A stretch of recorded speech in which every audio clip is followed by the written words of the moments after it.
9월 28일 새벽 말씀 묵상 시작하겠습니다. 하나님 아버지, 오늘도 저희들이 주님의 은혜와 사랑을 의지하고 이 하루를 시작합니다. 성령으로 우리를 충만케 하사 우리가 주님의 뜻을 온전히 이루어 나갈 수 있도록 역사해 주시고, 오늘도 주님과 동행하는 매 순간의 삶을 살아갈 수 있도록 인도하여 주옵소서.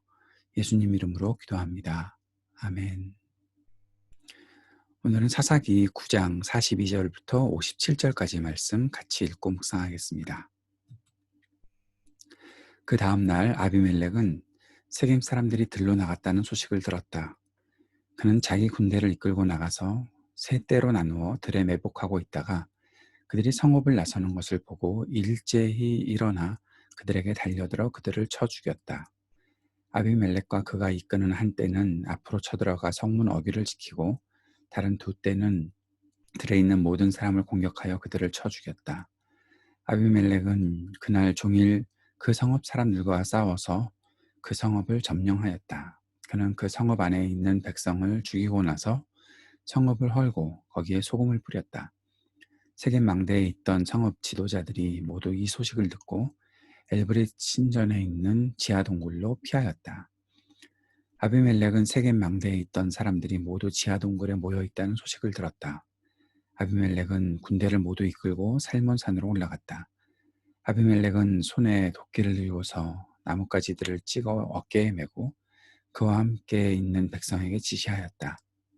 내가 하는 것을 보았으니 너희도 빨리 그대로 하여라. 그래서 저마다 나뭇가지들을 찍어가지고 아비멜렉을 따라가서 지하 동굴 앞에 나무를 쌓아놓고 그 지하 동굴에 있는 사람들 쪽으로 불을 질렀다. 이렇게 해서 세겜 망대에 있던 성읍 사람들도 모두 죽었는데 죽은 남녀가 1000명쯤 되었다. 그 뒤에 아비멜렉은 데베스로 갔다. 그는 데베스에 진을 치고 그곳을 점령하였다. 그러나 그 성읍 안에는 견고한 망대가 하나 있어서 남녀 할 것 없이 온 성읍 사람들이 그곳으로 도망하여 성문을 걸어 잠그고 망대 꼭대기로 올라갔다. 아비멜렉은 그 망대에 이르러 공격에 나섰고 망대 문에 바짝 다가가서 불을 지르려고 하였다. 그러나 그때 한 여인이 맷돌 윗짝을 아비멜렉의 머리에 내리던져 그의 두개골을 부숴버렸다.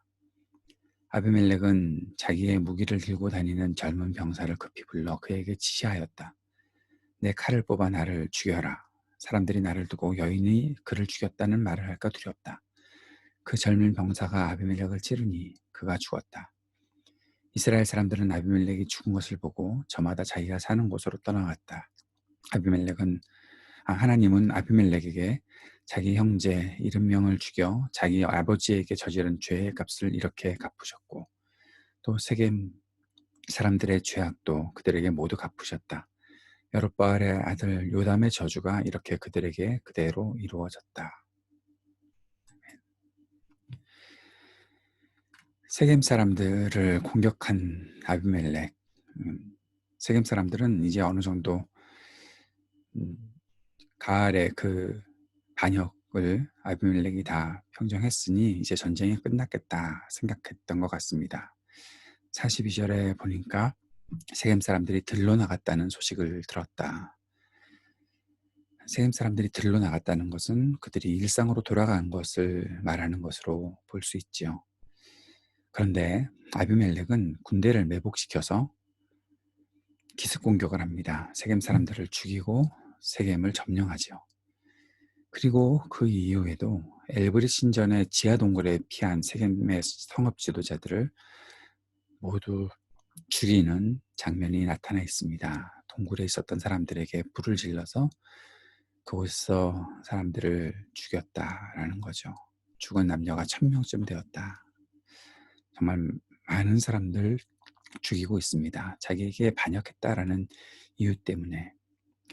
어찌 보면 세겜 사람들이 아비멜렉을 왕으로 세워준 것인데 그들에게 불만이 일어나고 그것을 처단하겠다 하여서 아비멜렉이 이런 일들을 저지르고 있었던 것입니다. 아비멜렉은 데베스로 또 갑니다. 아마 계속해서 영토를 확장하려는 목적이 아니었나 싶습니다. 근데 데베스의 사람들이 피해 있던 곳이 망대였는데 그 망대를 공격하려다가 어처구니 없는 일이 벌어지고 맙니다. 한 여인이 맷돌 윗짝을 아비멜렉에게 내리던졌던 것이죠. 그래서 그 머리가 부서져서 결국 아비멜렉은 자기 따라다니던 병사에게 내가 여인에게 맞아 이렇게 맷돌 돌로 여인이 던진 돌에 맞아서 죽었다. 이런 어처구니 없는 일을 겪었다는 것이 사람들에게 놀림거리가 될 것 같으니 나를 찔러 빨리 죽여라 라고 얘기하고 그렇게 최후를 맞게 됩니다. 56절과 57절에 보면 하나님께서 왜 아비멜렉을 이렇게 처단하셨는지 거기에 대한 이야기가 나타나 있습니다. 그의 악한 행실 때문이었다는 것이죠. 하나님은 아비멜렉에게 자기 형제 70명을 죽여 자기 아버지에게 저지른 죄의 값을 이렇게 갚으셨다. 아비멜렉의 아버지 기드온 여룻발, 그도 뭐 잘한 것이 없지만 형제들을 이렇게 죽였다는 것이, 그래서 자기가 왕이 되었다는 것이 하나님께서 보시기에 악한 일이었다는 것이죠. 그리고 세겜 사람들은 왜 이렇게 비참한 일을 겪었는가? 세겜 사람들이 아비멜렉이 그 악한 일을 하는 것에 지원했으니까. 여러분, 직접 죄를 짓는 것도 악한 일이지만 죄를 짓도록 방치하거나 그 죄를 짓도록 지원하는 것도 악한 일입니다. 지도자를 세워서 그 지도자가 악한 행실 때문에 죄악을 저지르고 하나님께서 그 지도자가 심판받는 것도 마땅하지만 그 지도자를 세운 사람들의 책임도 있다는 것을 우리가 생각할 수 있어야 하는 것이죠. 그리고 57절에서는 한 가지 이야기를 더 하는데 여룻바알의 막내 아들이었던 요담의 저주가 이렇게 이루어졌다. 그런 해설을 덧붙이고 있습니다. 악한 행실에 대해서는 반드시 그 대가를 치르게 된다라는 것이죠.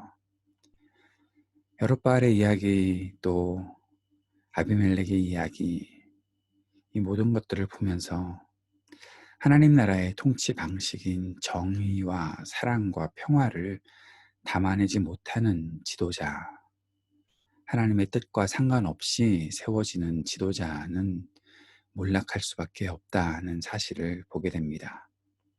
생명을 하찮게 여겼기에 아비멜렉은 그랬던 사람이지요. 자신의 생명도 하찮게 죽게 되는 것입니다. 정당한 대가를 넘어서려고 하는 욕심, 결국 죄에 끌려다니게 되고 망하게 되는 것이죠. 이 아비멜렉의 이야기는 하나님을 기억하지 못하는 백성들이 얼마나 혼돈 가운데 살게 되는지 우리에게 교훈을 주고 있습니다. 55절에 아비멜렉이 죽은 것을 보고 저마다 자기가 사는 곳으로 떠나갔다. 허망한 것이죠. 왜 그를 지도자로 세웠는지, 왜 그를 따라다녔는지, 왜 그들은 하나님을 기억하지 못하는지, 하나님을 생각하려 하지 않는지, 결국 허무하고 공허한 삶을 또 반복할 수밖에 없는 현실을 보게 됩니다. 오늘 이 말씀을 붙잡고 함께 기도하면서 우리 안에 주님께서 원하시는 것이 무엇인지 생각하고 주님을 기억하는 우리의 삶이 되게 해달라고 기도했으면 좋겠습니다. 어제 요한계시록 말씀에서 되새기고 돌이키고 해야 되는 일들이 있다, 지켜야 하는 일들이 있다 말씀하셨던 것도 함께 기억할 수 있으면 좋겠습니다. 오늘도 이 땅을 위해 계속해서 중보하며 기도합시다. 어려운 때를 잘 이겨나갈 수 있는 지혜와 힘과 인내와 용기를 더하여 주옵소서. 간절히 기도하면 좋겠습니다. 온라인으로 계속되는 주일 예배와 성경 공부에 은혜 내려주시기를 기도하고 ITA 돈열 선교사님을 위해 기도해 주시고 우리 청년들을 위해서 또 우리 교우들의 가정과 자녀들을 위해 이 땅의 인종차별의 그 모든 어려움들이 그치게 해달라고, 또 미국의 대선을 위해 같이 기도해 주시고 우리 조국의 평화와 화해가 온전히 이루어지게 하시고 어려움을 극복하는 지혜를 주옵소서. 간절히 기도했으면 좋겠습니다. 기도하겠습니다. 하나님을 기억하지 않는 백성들이 얼마나 허망한 인생을 살게 되는지를 봅니다. 이 땅에 하나님께서 다스리시는 사랑과 정의와 평화의 날이 속히 오기를, 또 그 일에 헌신하는 지도자가 세워질 수 있기를 간절히 기도합니다. 주님 역사하여 주옵소서.